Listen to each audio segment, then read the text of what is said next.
गुरु फतेह जी सांझ पाइए। प्यार नाल आखो जी वाहिगुरु जी का खालसा वाहिगुरु जी की फतेह।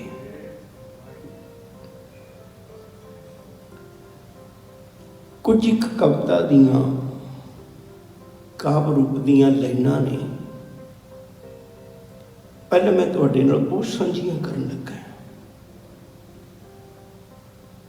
विद्वान दी कलम ने बहुत वधिया लिखी है। काल लला दे देश दा खोया पहली मां। ये अर्थ आप अगे जाके करांगे। हिस्सा छटा मनायक है जल नहरो दीना। फिरौन होए लला ने उस लला ने अपने वल्लों बागी होके मलिया, अपने वल्लों बागी होके मन विच विचार बनाई, रण मंडिया हीला। कहंदे उहने बागी होके अपने वल्लों ते जिहड़ी गल बैठ के करन वाली सी वो जंग के मैदान में चला गया। मैं एक बार फिर दोहराना। काल लला दे देश दा खोया पहली मां। हिस्सा छटा मनायक है, हिस्सा छटा मनायक है चल नहरो दीना। फिरौन होए लला ने रण मंडिया सीमा। पेड़ दोहों दिश मचिया, पेड़ दोहों दिश मचिया। सट पई अजीमा, सिर धड़ डिगे खेत जो। वाहन जो धीमा, सिर धड़ डिगे खेत विच जो वाहन धीमा। देख मारे लला बहलीम दे रण माहे वसीमा। ये पंक्तियां आपां लाइनां क्यों पढ़ियां ने? ये गुरु ग्रंथ साहिब दे विच एक गाथा बयान करदियां ने। इहदा पिछोकड़ बहुत प्यारा है। किसी वेले वक्त सी धन गुरु अर्जन साहिब सच्चे पातशाह जी महाराज ने जदों गुरु ग्रंथ साहिब जी की संपादना की, मैं रोज़ तुहाडे नाल जिक्र करता आ रहा। उद 22-12 अंकित कीतियां। 22-12 दे विचों 9-12 वो ने जिन्हां नूं किसी धुनी उत्ते गाउण दा हुक्म है। ये बड़हंस राग दी वार है धन गुरु रामदास साहिब सच्चे पातशाह जी। इनू गुरु अर्जन साहिब सच्चे पातशाह जी महाराज ने गुरु रामदास जी के पुत्र ने इनू इस धुनी ते गाउण दा हुक्म किया है। उस वेले ये धुनी लोकां च बड़ी मकबूल सी, बड़ी प्रसिद्ध सी। उदों ये सारा कुछ वापरिया ते लोकां ने ढाडियां ने वार गाई। इस वार का पिछोकड़ की है? एक काव्य रूप दियां लाइनां दा पिछोकड़ की है? कांगड़े के इलाके विच दो बहुत बड़े अमीर पुरख रहिंदे सन, राजी सन। एक दा नाम सी लला, एक दा नाम सी पहली मां। दोनों की दोस्ती बड़ी गूढ़ी सी, बड़ा प्यार सी। एक विद्वान पुरुष ने सार किताबली के मालिक ने करता ने एक बड़ी प्यारी विचार लिखी। कहते जिथे 6 निशानियां आपस में ही मिल जान उत्थे मित्रता गूढ़ी हुंदी है। आसा इष्ट उपासना खान पान पहरान। खट लखण जहां मिले तहां मित्रता जान। वो गूढ़ी दोस्ती हुंदी है। एक दूजे नाल औख सौख दे विच लेन देन साझा कर लेना। हुण जिहड़ा लला है ਇਹਦੇ ਦੇਸ਼ ਵਿੱਚ ਉਦੋਂ ਜਿਹੜੇ ਖੇਤੀਆਂ ਹੋਇਆ ਕਰਦੀਆਂ ਸਨ ਉਹ ਮੀਂਹ 'ਤੇ ਨਿਰਭਰ ਹੋਇਆ ਕਰਦੀਆਂ ਸਨ। ਉਦੋਂ ਲੱਲਾ ਦੇ ਦੇਸ਼ ਵਿੱਚ ਖੇਤੀ ਬੀਜੀ ਪਰ ਕੁਦਰਤ ਦਾ ਭਾਣਾ ਵਰਤਿਆ, ਮੀਂਹ ਨਾ ਪਿਆ, ਫਸਲ ਕੁਮਲਾ ਗਈ।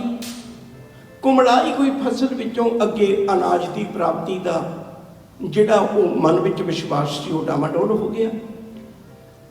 ਤੇ ਹੁਣ ਵਿਚਾਰ ਬਣੀ ਬਈ ਕਿਸੇ ਤਰ੍ਹਾਂ ਜੇ ਇਵੇਂ ਸਾਰੇ ਦੇਸ਼ ਵਿੱਚ ਅਨਾਜ ਨਾ ਹੋਇਆ ਤੇ ਕਾਲ ਪੈ ਜਾਏਗਾ। ਉਦੋਂ ਸਟੋਰ ਕਰਨ ਦਾ ਵੀ ਏਡਾ ਵਧੀਆ ਢੰਗ ਨਹੀਂ ਸੀ ਹੁੰਦਾ ਜਿੰਨਾ ਮਨੁੱਖ ਅਨਾਜ ਅੱਜ ਸਟੋਰ ਕਰ ਲੈਂਦਾ। ਪਰ ਜਿਹੜਾ ਪਹਿਲੀਮਾ ਹੈ ਦੂਜਾ ਰਾਜਾ, ਇਹਦਾ ਮਿੱਤਰ ਰਾਜਾ, ਉਹਦੇ ਰਾਜ ਵਿੱਚੋਂ ਦੀ ਇੱਕ ਨਹਿਰ ਵਗਦੀ ਹੈ, ਉਦੋਂ ਪਹਾੜਾਂ ਵਿੱਚੋਂ ਇੱਕ ਨਦੀ ਵਗਦੀ ਹੈ, ਇਹ ਸਮਝ ਲਓ। ਕਿਉਂਕਿ ਉਦੋਂ ਜਿਹੜੇ ਲੋਕ ਸਨ ਉਹ ਜਿਵੇਂ 22 ਧਾਰ ਦੇ ਰਾਜੇ, ਉਹਨਾਂ ਨੂੰ ਅਸੀਂ 22 ਧਾਰ ਦੇ ਰਾਜੇ ਕਿਉਂ ਕਹਿੰਦੇ ਹਾਂ, ਪਹਾੜੀ ਰਾਜੇ ਕਿਉਂ ਨਹੀਂ ਕਹਿੰਦੇ? ਉਹ ਜਿਹੜੀਆਂ ਪਹਾੜ ਵਿੱਚੋਂ ਪਾਣੀ ਦੀਆਂ ਵਗਦੀਆਂ ਨਦੀਆਂ ਸੀ ਉਹਦੇ ਵਿਚਕਾਰਲੇ ਇਲਾਕੇ ਨੂੰ ਧਾਰ ਕਹਿੰਦੇ ਸਨ। ਇੱਕ ਇੱਧਰ ਵਗਦੀ, ਇੱਕ ਇੱਧਰ ਵਗਦੀ, ਇਹਦੇ ਵਿਚਕਾਰ ਇੱਕ ਦੇਸ਼ ਦਾ ਰਾਜ ਹੈ। ਇਵੇਂ ਇੱਧਰਲੇ ਪਾਸੇ ਕਹਿ ਲਓ ਵੀ ਜੰਮੂ ਕਸ਼ਮੀਰ ਵਾਲੇ ਪਾਸੇ ਤੋਂ ਸ਼੍ਰੀਨਗਰ ਤੋਂ ਲੈ ਕੇ ਇੱਧਰਲੇ ਪਾਸੇ ਜਿਹੜਾ ਸ਼ਿਮਲੇ ਤੋਂ ਅੱਗੇ ਸ਼੍ਰੀਨਗਰ ਹੈ, ਸ਼੍ਰੀਨਗਰ ਤੋਂ ਹੈ ਪਹਾੜੀ ਇਲਾਕੇ ਦੇ ਵਿੱਚ, ਇੱਥੇ ਤੱਕ ਪਾਣੀ ਦੀਆਂ ਧਾਰਾਂ ਵਗਦੀਆਂ ਸੀ। ਉਹ 22 ਧਾਰਾਂ ਸਨ ਤੇ ਉਹਦੇ ਵਿੱਚੋਂ ਸਭ ਤੋਂ ਜ਼ਿਆਦਾ 7 ਧਾਰਾਂ ਜਿਹੜੀਆਂ ਉਹਦੇ ਉੱਤੇ ਰਾਜ ਭੀਮ ਚੰਦ ਦਾ ਸੀ। ਮੈਂ ਸਿਰਫ ਬੇਨਤੀ ਕਰ ਰਿਹਾ, ਇਵੇਂ ਉਹ ਧਾਰਾਂ ਵਗਦੀਆਂ ਸਨ। ਇਹ ਵੀ ਪਹਾੜੀ ਇਲਾਕਾ ਹੈ। ਇਹਦੇ ਵਿੱਚ ਰਾਜੇ ਬਹਿਲੀਮਾ ਦੇ ਰਾਜ ਵਿੱਚ ਇੱਕ ਪਾਣੀ ਦੀ ਧਾਰ ਵਗਦੀ ਹੈ, ਨਦੀ ਵਗਦੀ ਹੈ। ਤੇ ਲੱਲਾ ਨੇ ਬੇਨਤੀ ਕੀਤੀ ਵੀ ਤੁਸੀਂ ਮੇਰੇ ਰਾਜ ਨੂੰ ਥੋੜਾ ਬਹੁਤਾ ਪਾਣੀ ਦਿਓ। ਹੁਣ ਪੂਰੇ ਰਾਜ ਦੀ ਜ਼ਮੀਨ ਹੈ, ਪਾਣੀ ਵੀ ਥੋੜਾ ਨਹੀਂ ਹੋਏਗਾ। ਬਹਿਲੀਮਾ ਨੇ ਕਿਹਾ ਵੀ ਦੇਖੋ ਮੈਂ ਆਪਣੀ ਜਗ੍ਹਾ ਤੇ ਪਾਣੀ ਕੱਟ ਕੇ ਦੇਣਾ ਹੈ ਤੇ ਆਪਣੀ ਕੁਝ ਨਾ ਕੁਝ ਗੱਲ ਤੇ ਹੋਵੇ। ਜੇ ਮੇਰੇ ਘਰ ਦੀ ਗੱਲ ਹੋਵੇ ਤੇ ਵੱਖਰੀ ਹੈ, ਤੇ ਲੋਕਾਂ ਦੀ ਗੱਲ ਹੈ, ਮੇਰੇ ਰਾਜ ਦੇ ਲੋਕ ਦੁਖੀ ਹੋਣਗੇ। ਉਹਨੇ ਆਖਿਆ ਵੀ ਜਿੰਨਾ ਤੇਰਾ ਅਨਾਜ ਘੱਟ ਹੋਏਗਾ ਮੈਂ ਉਹਦਾ ਆਪਣੀ ਫਸਲ ਦਾ 6ਵਾਂ ਹਿੱਸਾ ਛਟਾ ਮਨਾਏ ਕੇ ਜਦ ਨਹਿਰੋਂ ਦੀਨਾ 6ਵਾਂ ਹਿੱਸਾ ਤੈਅ ਕਰ ਲਿਆ ਵੀ ਮੈਂ ਤੈਨੂੰ ਆਪਣੀ ਫਸਲ ਦਾ 6ਵਾਂ ਹਿੱਸਾ ਦਿਆਂਗਾ। ਲੱਲੇ ਨੇ 6ਵਾਂ ਹਿੱਸਾ ਤੈਅ ਕਰ ਲਿਆ, ਮੈਂ ਬਹਿਲੀਮਾ ਨੂੰ ਦਿਆਂਗਾ, ਬਹਿਲੀਮਾ ਮੈਨੂੰ ਪਾਣੀ ਦੇ ਦੇਵੇ। ਉਹਨੇ ਦੋਸਤੀ ਨਿਭਾਈ, ਪਾਣੀ ਦੇ ਦਿੱਤਾ। ਫਸਲ ਬਹੁਤ ਜ਼ਿਆਦਾ ਹੋਈ, ਲੱਲਾ ਦੇ ਰਾਜ ਵਿੱਚ ਫਸਲ ਬਹੁਤ ਹੋਈ। ਇਤਨੀ ਫਸਲ ਤੇ ਇਤਨਾ ਸਾਰਾ ਹਿੱਸਾ ਅਨਾਜ ਦਾ ਉਹਨੂੰ ਜਾਂਦਾ ਵੇਖ ਕੇ ਤੇ ਉਹਨੇ ਦੋਸਤੀ ਵਾਲੀ ਗੱਲ ਭੁੱਲ ਗਿਆ। ਉਹ ਮਨੁੱਕਰ ਹੋ ਗਿਆ। ਫਰੌਨ ਦਾ ਅਰਥ ਹੁੰਦਾ ਆਪਣੀ ਜ਼ੁਬਾਨੋਂ ਫਿਰ ਜਾਣਾ। ਭਾਈ ਕਾਨ ਸਿੰਘ ਨਾਭਾ ਨੇ ਅਰਥ ਕੀਤਾ ਹੈ, ਲੱਲਾ ਫਰੌਨ ਹੋਏ ਕੈ ਰਣ ਮੰਡਿਆ ਧੀਮਾ। ਕਹਿੰਦੇ ਉਹਨੇ ਆਪਣੀ ਗੱਲ ਤੋਂ ਫਿਰ ਕੇ, ਆਪਣੇ ਬਚਨ ਤੋਂ ਖਿਸਕ ਕੇ ਉਹਨੇ ਗੱਲਬਾਤ ਕਰਨ ਦੀ ਬਜਾਏ ਜਾ ਕੇ ਜੰਗ ਦੇ ਮੈਦਾਨ ਵਿੱਚ ਟੱਕਰਿਆ। ਕਹਿਣ ਲੱਗਿਆ ਮੈਂ ਤੇਰੇ ਨਾਲ ਇੱਥੇ ਫੈਸਲਾ ਕਰਨਾ ਚਾਹੁੰਦਾ। ਇੱਕ ਪਾਸਿਓਂ ਲੱਲਾ ਦੀਆਂ ਫੌਜਾਂ ਨੇ, ਦੂਜੇ ਪਾਸੇ ਬਹਿਲੀਮਾ ਦੀਆਂ ਫੌਜਾਂ ਨੇ। ਦੋਨਾਂ ਦਾ ਇੱਕ ਜੰਗ ਹੋ ਰਿਹਾ ਹੈ, ਦੋਨਾਂ ਦਾ ਆਪਸ ਵਿੱਚ ਹੀ ਜੰਗ ਹੋਇਆ। ਜੰਗ ਬਹੁਤ ਗਹਿਗੱਚ ਹੋਇਆ। ਭੇੜ ਦੋਹਾਂ ਦਿਸ਼ ਮੱਚਿਆ,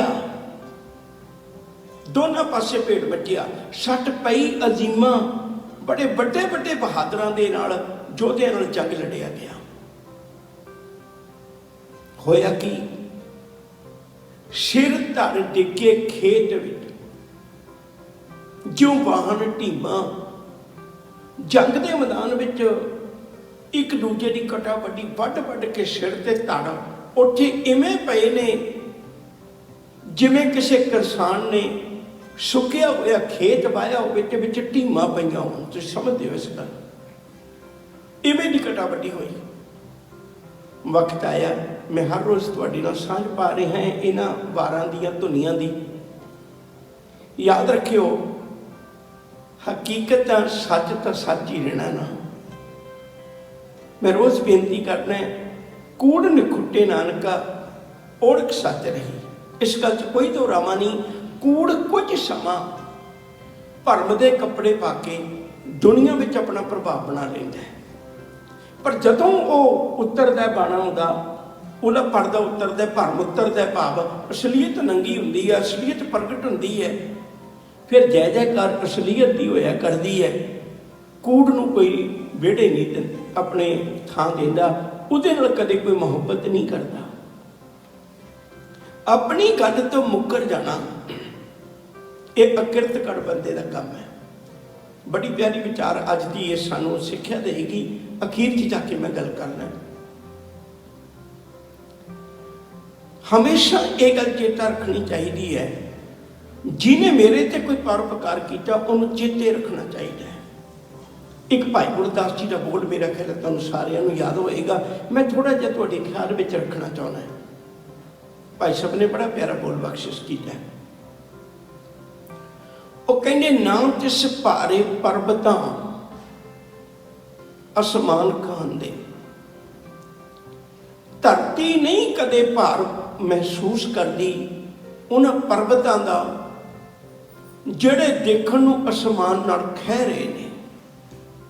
ना तिस भारे पर्वतां आसमान खांदे, ना तिस भारे कोट गढ़ घर बाहर दसंदे। अमीर लोगों के बड़े बड़े बड़े घर होंदे ने, कहन लगे एडे बड़े बड़े घर देख के भी धरती जिहड़ी है ना वो ये नहीं महसूस करती भी मेरे ते भार है। ना जिस भारे सायरा नदवा बहांदे, किन्ने पानी के बहन वगदे ने। सियाणे कहंदे ने भी 3 हिस्से पानी है, सिर्फ एको हिस्सा धरती नंगी है। वो 3 हिस्से वजन चुक के भी धरती नहीं महसूस करती मेरे ते भार है।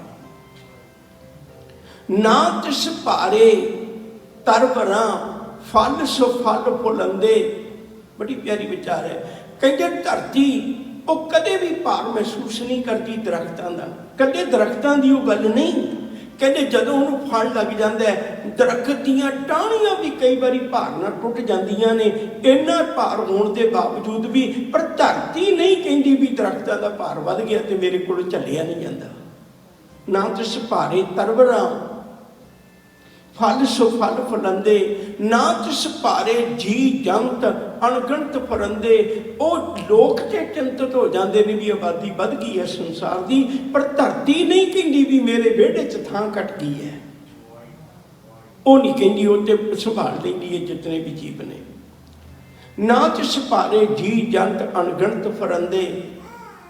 धरती नूं पुछिए तेनू किसी का भार नहीं लगता, कहती नहीं एक का भार नहीं मेरे को चुकिया जाता, बाकियों का भार मैं चुक लेनी है। वो कौन है? कहती वो है अकिरत कण। भारी भोए अकिरत कण मंदी हूँ मंदे। अकिरत कण का भार नहीं चुकिया जाता। याद रखियो, मैं बेनती करा, साडे चले जाने तो बाद भी साडे कर्मां की चर्चा होनी है। इतिहास के पन्ने फुल के वेखियो, जितने भी लोगों की चर्चा वो सिर्फ कम्मां की चर्चा है, कम की चर्चा है। मुड़ के कोई नहीं याद रखता किहदा कद किन्ने फुट सी, किहदा कद किन्ने किहड़े घराने विचों सी। लोकां याद रखना है नेकी करन वालियां नूं लोकां ने नेक कहना है, माड़े कर्म करन वालियां नूं लोकां माड़े कहना है। मनुख ते लंघ जाता है पर उहदियां पैड़ां बहुत लम्मा समा धरती ते छपियां रह जांदियां ने। असीं ते चले जाना जिंदगी समाप्त करके, पर साडे कर्मां की चर्चा बहुत लम्मा समा इस संसार विच हुंदी रहिंदी है। जिहड़े साडे तो पहलां चले गए अज असीं उन्हां दे कर्मां की चर्चा करदे हां। तो मैं बेनती करां, लल्ला ने अपनी गल नूं भुला के उन्हें जंग करना शुरू कर दिता। दोनों पासिया तो कटावटी हुई। आखिरकार की होया, कहते ओ लल्ला मारिया गया ते जिहड़ा जंग सी वो बहलीमा ने जित लिया। आखिरकार लोगों ने ये वार गाई भी भलिया तू अपनी गल कह के मुकर गया। वो किड्डा वधिया इंसान सी बहलीमा, जिन्हें वचन करके पूरा कर दिता, अपने राज विचों पानी दिता। गुरबाणी विच बड़े प्यारे बोल ने, थोड़े जिहा ख्याल करियो। नंबर 1, ऐसा वचन आया, वचन करे ते खिसक जाए, बोले सब कच्चा। कहते जेड़ा बंदा अपनी जुबान की पालना ना कर सकिया, वचन करिया ते खिसक गया, उन्होंने लोग कच्चा कहते हैं। फिर एक बारी वचन आया, कुरबानी च ऐसा वचन एक बारी फिर आया, दिलों मोहब्बत जिन सही सचिया, जिन मन होर मुख होर से कांडे कच्चिया। धर्मी मनुख की की निशानी होंदी है? धर्मी मनुख की यह निशानी होंदी है, जो उसके दिल विच है वही उसकी जुबान ते है, वो कदे वखरेवा नहीं पाਉਂਦਾ। मन साचा मुख साचा सोए, अवर न पेखै एक सबिन कोए। नानक ए लक्षण ब्रह्म ज्ञानी होए। असी सारी जिंदगी आ बस इन्ना कु हिस्सा जिंदगी का सारी जिंदगी दबाते रहने हैं, जो मेरे दिल में है किसी जुबान से ना आ जाए, जो मेरी जुबान से वो दिल में नहीं लेना चाहते। सारी जिंदगी आप यो ही करने, जो दिल में है वो जुबान से नहीं आने देंगे। लल्ला बहलीमा की धुन दे के उसकी धुनी का जिक्र करके गुरु जी ने सानू होर भी उपदेश बख्शिश किए ने। मना वेखी किते मैं एक बेनती होर करते हैं, पिछलियां जिन्नियां भी आप धुनियां का विचार किया है, याद रखियो जी वो 5-5 पंक्तियां सन, तो जिहड़ी वार ते गाउण का हुक्म किया उस वार दियां पौड़ियां भी 5-5 ने। जिवें आसा की वार है उसका जिक्र किया, टुंडे असराजे की धुनी, उसदी पौड़ियां भी 5 पंक्तियां 5 ने, ते जिहड़ी उस वेले वार गाई ढाडियां ने असराजे की, उहदियां भी लाइनां 5 ने, पर जिहड़ियां मैं अज सांझियां कीतियां ने 6 लाइनां ने। तुसीं हैरान हो कि इस वार की पौड़ी दियां भी 6 ही लाइनां ने। ये वार धन गुरु रामदास साहब सच्चे पातशाह दी है, उहदे उत्ते गाउण दा हुक्म है। लोग अपनी जबानों फिर के, संसार अपनी जबानों फिर के अपने जीवन की किवें अंत कर लेंदे ने, विनाश कर लेंदे ने। वो भी एक मौत है जिहड़ा लोकां दी नज़रां चों मर जाना। केवल शरीर का मरना ही नहीं हुंदा, वो भी एक मौत है, सोशल डेथ उहनूं कहने। वो भी एक मौत है जिहड़ी लोकां दी नज़रां चों मर गया। मेरे कर्म ऐसे सन, शरीर करके भी मर गया ते लोकां दी नज़रां च भी मर गया। सतगुरु ने बड़ी प्यारी बात समझाई है। मना एक गल चेता रखी, सूरवीर बचन के बली, वो भी सूरवीर ने, वो भी योधे ने, वो भी बहादुर ने। असी सिर्फ उन्होंने बहादुर कहने हैं जेड़े जंग के मैदानों में हथियार पा के जूझते हैं। गुरु जी कहते नहीं भलिया, वो भी सूरमे ने, वो भी बहादुर ने, जेड़े अपनी जुबान ते, जेड़े अपनी गल्लां दे उत्ते, जेड़े दिते कोई वचनां की पालना कर देंगे, कदे उन्हां तो खिसकदे नहीं। खिसके हुए बंदे दा दुनिया में कोई इतबार नहीं हुंदा। मैं एक छोटी जी गाथा कहन लगा, तुहानूं कदे वक्त मिलिया महान कोश विच फरदोश पा के देखियो।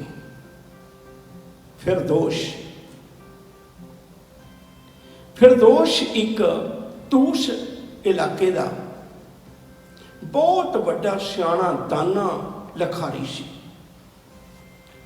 काब रूप की बड़ी मुहारत सी ओदी। वो महमूद गजनवी के राज में रहिंदा सी। याद रखो कि सारे राजे महाराजे ऐसे विद्वानों को रखते सन जिमें अकबर के दरबार में 9 रतन सन। तानसेन भी एक रतन सी, गल लंबी न हो जाए। फरदोश को महमूद गजनवी ने रखा होया सी, बड़ी मुहारत सी ओदी काब रूप ते। एक बारी ओदी कविता तो खुश हो गए महमूद गजनवी ने उन्होंने गल कही, कहन लगे सजना तू मेरे बारे च लिख। एक पल में रुकन लगा, तुहानूं किते वक्त मिलिया प्रोफैसर प्यारा सिंह की किताब लिखी दरबारी रतन, बड़ी पढ़न योग है, खास करके ढाडी ते कविशरां की खास। गुरु साहब के दरबार में किवें कवि रहिंदे सन, किवें ढाडी रहिंदे सन, किवें वो लोग रहिंदे सन जिहड़े विद्वता के माहर ने, जिन्हां दे अखरां च जान है, जिन्हां दे अखर कुछ समाज नूं सेध दिंदे ने। ये तुसीं हैरान होवोगे, ये सारे बहुते कवि 99% कवि वो सन जिहड़े उस वक्त के राजे के सताए हुए, औरंगजेब के सताए हुए गुरु की शरण में आए सन भी तेरे घर आज़ादी है, तेरे घर गल कहण की आज़ादी है। इसलिए हजूर ने एक वचन भी आख्या होया, ये साचा सोहिला सच्चे कर गावो। ताई गुरु जी ने नाल नाल गुरुद्वारे बनाए सन भी ये सच्चा सोहिला है, सच्चे के घर गाया जाना, झूठ के घर वालियां ने सानू सच का सोहिला नहीं गाउण देना। मैं अपनी गल पर चलना कि उन्होंने राजियां नूं अपनी गल्लां लिखवाउण दा, अपनी तारीफ का बड़ा चाह हुंदा सी। सारे उन्होंने कवि जिहो जे ढाडी रखे होंदे सन जिहड़े राजियां की तारीफ विच बहुत कुछ कहते सन। इवें फरदोश भी सी महमूद गजनवी दे कोल, वो भी बड़ा कुछ कहंदा सी। एक बारी बड़ा खुश होया महमूद गजनवी, उन्होंने कहण लगे सजना तू मेरे सारे परिवार की गाथा लिख, काव्य रूप दे विच बना के लिख, ते तू जिन्ने शेर बना के लैके आएगा मैं तेनों एक शेर की एक मोहर देंगा। उन्हें आख्या ठीक है। जिहड़े कलाकार लोग होंदे ने ना, वो बहुते पैसिਆਂ ते खुश नहीं होंदे, मैनूं माफ़ करियो, मेरे वर्गियां दी गल ना करियो। वो बहुते पैसिਆਂ ते खुश नहीं होंदे, वो खुश होंदे ने जदों उन्हां दी कला दा मुੱਲ पैंदा है, उदों खुश होंदे ने। फरदोश ने करीब बहुत मेरा समा कई सालों बधी ला के एक शाहनामा लिख के लेके आया। तुहानूं वक्त मिलिया, दिल्ली के लाल किले चो अज भी शाहनामा पिया होया, उस लाइब्रेरी च पिया। जिहड़े उन्हें शाहनामा लिख के लिया तो शाहनामे के शेर हो गए 60,000। 60,000 शेरां दा थत्था लेके जदों आया, महमूद गजनवी ने देखिया, पढ़िया सुनिया सारा, बेचारे बड़ा खुश होया। पर जान लग्या कह लग्या बई मैं 60,000 मोहरा नहीं देनिया, मैं 60,000 रजत पढ़ों तो कहते सन, मैं 60,000 रुपये देंगे तेन।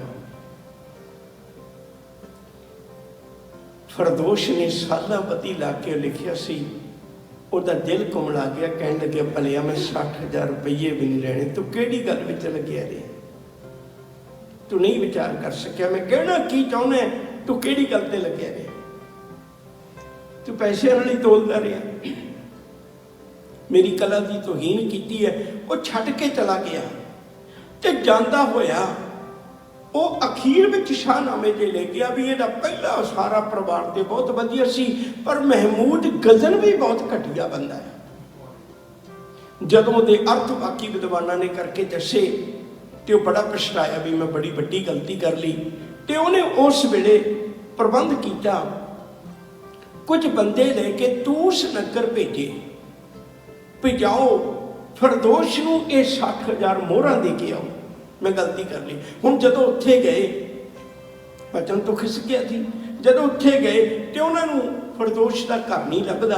उन्हें सोचा एक अचानक पिंड चों अर्थी निकल रही सी, उन्हें सोचा पिंड के बहुते लोग ये ने जानते नहीं, सारे पिंड वाले जानते ही होंगे एक दूजे को, इन्हों को पुछ लेने।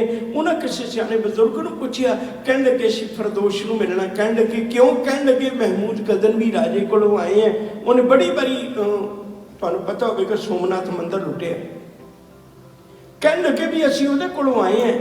उन्हें आख्या राजे को आया कोई जरूरी काम होएगा, कह लग्या जिहड़ा अर्थी ते जा रहा है फरदोश ही है। उन्हें मत्थे हथ मारिया, उहदी लड़की ने कहा भी ना भलिया असीं पैसा नहीं लेना, तू मेरे बाप की कला की तोहीन की है। फिर नगर के कुछ लोगों ने इकट्ठे होकर गल कही भी चलो ओते चढ़ाई कर गया तो उहदी जगह ते कोई यादगार बनाई जा सकती है, नगर का भला हो सकता है। उन्हें राजिया ने तो मुकर ही जाना हुंदा है। तो उदों तो लेके लोग फरदोश की उदाहरण दिंदे ने भी किड्डे वड्डे राजे महाराजे भी अपनी कीती हुई जबान तो फिर जाते हैं। लल्ला ते बहलीमा की धुन ਉਹਦੇ ਤੇ ਤਾਂ ਸਤਿਗੁਰੂ जी ने गाउण की ये ताकीद की। ये वार उस वेले बड़ी गाई गई, ढाडियां ने बहुत गाई, बड़ी मकबूल हुई सी ये वार। तो गुरु अर्जन पातशाह जी के कन्नी भी ये वार पई होएगी, ताई तो उन्हां तक ये गल पहुंची भी बड़े लोगों की जबान से, चंगे लोगों की सथ विच बैठ के, सियाणे लोगों की महफिल विच बैठ के ढाडी ये वार गाउंदे ने। लल्ला ते बहलीमा दी बड़हंस की वार, महला चौथा, लल्ला बहलीमा की धुन गावनी। ਉਹਦੇ ਉੱਤੇ ਗਾਉਣ ਦਾ ਹੁਕਮ ਗੁਰੂ ਰਾਮਦਾਸ ਜੀ ਦੀ ਵਾਰ ਨੂੰ ਹੈ, ਜਿਹਦਾ ਮੈਂ ਕਾਵਿ ਰੂਪ ਪਹਿਲਾਂ ਪੜ੍ਹਿਆ ਸੀ।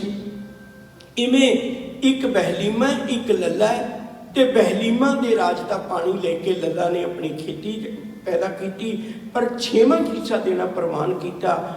ਜਦੋਂ ਫਸਲ ਹੋਈ ਤੇ ਉਹ ਆਪਣੀ ਗੱਲ ਤੋਂ ਮਨੁੱਕਰ ਹੋ ਗਿਆ। ਤੇ ਜਦੋਂ ਉਹ ਬਹਿਲੀਮਾ ਨੇ ਆਪਣੀ ਦੋਸਤੀ ਦਾ ਵਾਸਤਾ ਪਾਇਆ ਵੀ ਤੈਨੂੰ ਇੰਨੀ ਕੁ ਗੱਲ ਪਿੱਛੇ ਵਿਗਾੜਨੀ ਨਹੀਂ ਚਾਹੀਦੀ, ਤੇ ਉਹ ਸਗੋਂ ਜੰਗ ਦੇ ਮੈਦਾਨ ਵਿੱਚ ਉਤਰ ਆਇਆ ਤੇ ਦੋਨਾਂ ਪਾਸਿਆਂ ਤੋਂ ਗਹਿ ਗੱਚ ਜੰਗ ਹੋਇਆ, ਜਿਹਦੇ ਵਿੱਚੋਂ ਲੱਲਾ ਮਾਰਿਆ ਗਿਆ, ਬਹਿਲੀਮਾ ਜਿੱਤ ਗਿਆ। ਤੇ ਲੋਕਾਂ ਨੇ ਉਹਦੀ ਨੇਕੀ ਦੀ ਵਾਰ ਗਾਈ, ਉਹਦੇ ਚੰਗਿਆਈਪਣ ਦੀ ਵਾਰ ਗਾਈ ਵੀ ਭਲਿਆ ਤੂੰ ਚੰਗਾ ਕੰਮ ਕੀਤਾ ਸੀ, ਲੱਲਾ ਨੇ ਮਾੜਾ ਕੰਮ ਕੀਤਾ ਸੀ, ਤੇ ਉਹਨੇ ਆਪਣੀ ਜ਼ਬਾਨ ਤੋਂ ਨਹੀਂ ਸੀ ਫਿਰਨਾ ਚਾਹੀਦਾ। ਇੱਕ ਰਾਜਾ ਹੋ ਕੇ ਵੀ ਨੀਅਤ ਦਾ ਮੰਗਤਾ ਬਣ ਗਿਆ। ਤੇ ਇਸ ਵਾਰ ਦੇ ਉੱਤੇ ਗਾਉਣ ਲਈ ਸਤਿਗੁਰੂ ਜੀ ਨੇ ਸਾਨੂੰ ਤਾਕੀਦ ਕੀਤੀ ਹੋਈ ਹੈ। ਗੁਰੂ ਕਿਰਪਾ ਕਰੇ ਕਿਤੇ ਅਸੀਂ ਚੰਗਿਆਈਆਂ ਆਪਣੇ ਜੀਵਨ ਦੇ ਪੱਲੇ ਬੰਨ੍ਹ ਲਈਏ, ਬੁਰਾਈਆਂ ਦਾ ਤਿਆਗ ਕਰ ਦਈਏ, ਫਿਰ ਸਾਨੂੰ ਗੁਰੂ ਦੀਆਂ ਖੁਸ਼ੀਆਂ ਪ੍ਰਾਪਤ ਹੋ ਜਾਣਗੀਆਂ। ਇਤਨੀਆਂ ਬੇਨਤੀਆਂ ਕਬੂਲ ਕਰਿਓ, ਭੁੱਲਾਂ ਚੁੱਕਾਂ ਦੀ ਖਿਮਾ। ਆਉਣ ਵਾਲੇ ਦਿਨਾਂ ਦੇ ਵਿੱਚ ਗੁਰੂ ਹਰਗੋਬਿੰਦ ਸਾਹਿਬ ਸੱਚੇ ਪਾਤਸ਼ਾਹ ਦੇ ਪਾਵਨ ਉਹਨਾਂ ਦੇ ਜੀਵਨ ਦੀ ਵੀ ਆਪਾਂ ਵਿਚਾਰ ਕਰਾਂਗੇ। ਜਿਹੜੀਆਂ ਧੁਨੀਆਂ ਰਹਿ ਗਈਆਂ ਉਹ ਅੱਗੇ ਨਾਲ ਸਾਂਝੀਆਂ ਕਰਦਾ ਰਹਾਂਗਾ। ਪਿਆਰ ਨਾਲ ਆਖੋ ਜੀ ਵਾਹਿਗੁਰੂ ਜੀ ਕਾ ਖਾਲਸਾ, ਵਾਹਿਗੁਰੂ ਜੀ ਕੀ ਫਤਿਹ।